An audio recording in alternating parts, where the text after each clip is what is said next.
चलिए हम लोग यहाँ देख रहे हैं कि हिंदी का जो कल 17 फरवरी को बिहार बोर्ड का 10th का एग्जाम होने जा रहा है उसके पेपर कैसे आते हैं और हमें उसका कॉपी को लिखना कैसे, ध्यान दीजिएगा। तो ये आपका प्रश्न का पहला पृष्ठ हो जाता है।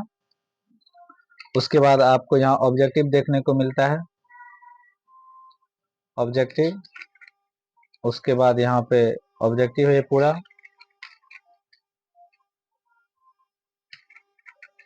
100 मार्क्स के ऑब्जेक्टिव। फिर यहाँ पे सब्जेक्टिव स्टार्ट होता है। तो यहाँ ध्यान दीजिएगा कि हमारे पास खंड ब करके विषयनिष्ठ प्रश्न स्टार्ट हो रहा है, जिसमें हमारे पास दो गद्यांश है। इन दो गद्यांश में, ये दो गद्यांश, एक का क और ख, इन दोनों गद्यांश में से किसी एक ही गद्यांश का हमें उत्तर देना है। तो यहाँ देखिए इस कॉपी में कि यहाँ पर क्या किया गया, लिखा गया है खंड ब। यहाँ पे देखिए खंड ब है, विषयनिष्ठ प्रश्न लिखा हुआ है। तो यहाँ भी खंड ब विषयनिष्ठ प्रश्न, प्रश्नोत्तर संख्या 1, और 1 का हमने क्या उत्तर दिया है, क। तो यहाँ लिख दिया 1 का क। और चूंकि ये गद्यांश है तो हमें बड़े बड़े अक्षरों में क्या लिख देना है, ये गद्यांश है।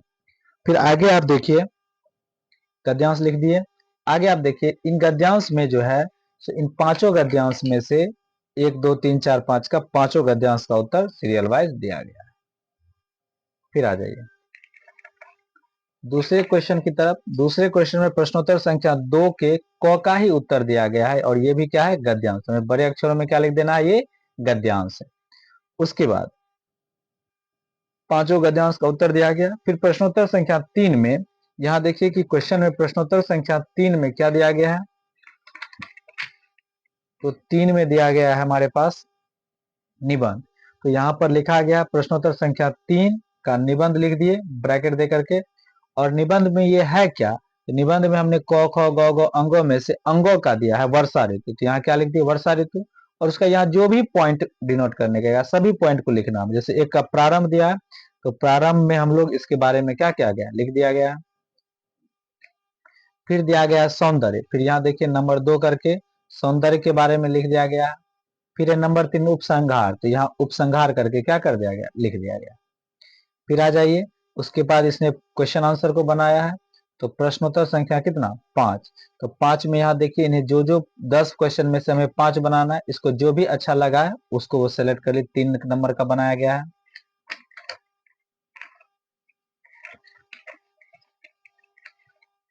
फिर 2 का, फिर 6 का, उसके बाद 7 का और 10 का।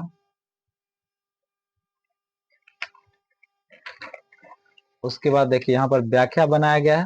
तो व्याख्या करने कह रहा है, इसमें से 2 में से एक व्याख्या देना है हमें। तो यहाँ पर प्रश्नोत्तर संख्या 6 लिख दिया। 6 के इसने 1 का व्याख्या किया, तो 6 का 1 लिखा। और यहाँ पर हम लोग क्या लिख लेंगे, बड़े अक्षरों में व्याख्या। और उसका देखिए व्याख्या, ये उत्तर लिखी है। फिर भावार्थ, और उसके इस लाइन के पीछे का, इस पंक्ति के पीछे का उद्देश्य क्या है कवि का, उसको व्याख्या की है। तो व्याख्या लिखने का तरीका ये होगा। फिर आगे बढ़ते हैं, और यहाँ पर जो अंत में इसने 4 नंबर के क्वेश्चन का जवाब दिए, जो कि क्या है हमारे पास, प्रश्नोत्तर संख्या 4, जो कि हमारे पास क्या है, पथ। इस तरह बड़े अक्षरों में पथ लिख देना। फिर इसको ये क्या क्या है, डिटेल में लिख दिया। बातें आगे समझ में। इस तरह आपका ये पूरा जो है, और यहाँ पर क्या, ये ऑब्जेक्टिव है। इस तरह ध्यान दीजिएगा। ऑब्जेक्टिव के लिए ओएमआर आपको ऐसे देखने को मिलेगा, और जो क्वेश्चन, जो सब्जेक्टिव के लिए पेज होगा कॉपी, वो आपको इसी तरह के चौले कॉपी में देखने को मिलेगा। और इसका देखिए कैसे लिखा गया है, एक बार फिर से।